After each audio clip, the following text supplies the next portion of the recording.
I didn't understand how other people didn't have this need to make. I didn't understand how other people didn't have that need.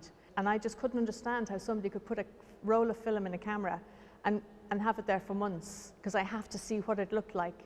Always I used to make, always making. And I love it. Really, my real art education started when I did my master's in Crawford in 2010.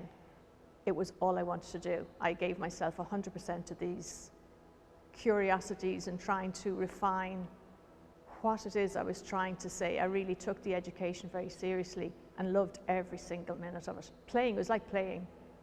Well, I mean, you know, as a photographer, you can make money doing a lot of things, but you know that you're doing it for the money. Whereas the work that I really love is when I just have an idea and I go off for no reason other than I want to see what that looks like as a photograph made by me. I have painted and I've sculpted, but it's always come back to photography.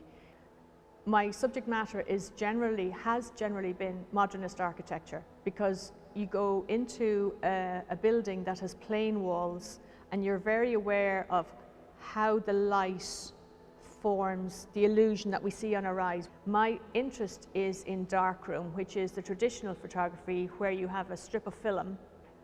It's a very different process to use. I like that the image doesn't appear straight away. It's how I was brought up, but there's a huge re-interest now in analog photography because the process is slower. There's, you know, you get 36 exposures per roll with a camera this size. So you have to kind of think about what you're going to take the photograph of. You maybe have to just slow down a little bit because you're not going to see the image, be able to delete it and correct it on the spot. So it's a very hands-on, slow process. Like any image making process, there's a lot of manipulation that can happen. I see the whole wide world and I refine it into something, and beauty comes into it.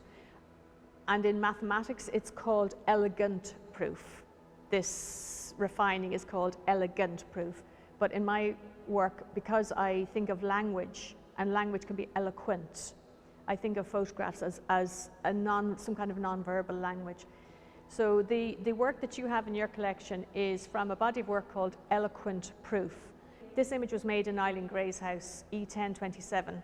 It's now all renovated and open to the public. It was open then for a tour, and I asked permission to photograph, and I was told I was given 1 hour after the public tour. My photographs, I'm not interested in documenting the place, because that's all, other people do that. And those images are already in my head, I've seen them elsewhere.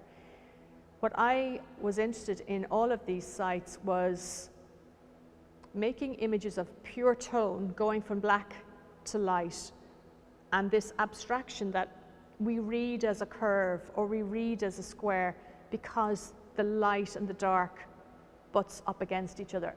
I love photography, the way we believe they're not lies, they are truths. They aren't always the truth, and there often isn't a truth. So all these kind of questions are never resolved. So what they really are a document of what photography can do in that space and what I was curious about in that space. And then what do you as the viewer see when you see this image? Do you see a surface? Are you conscious that it's just a flat surface, but you're reading it as 3D? There isn't a given. There isn't one fixed reading that is prescribed, that it awakens your curiosity. I think there's a value in not explaining too much, but in presenting questions to the viewer.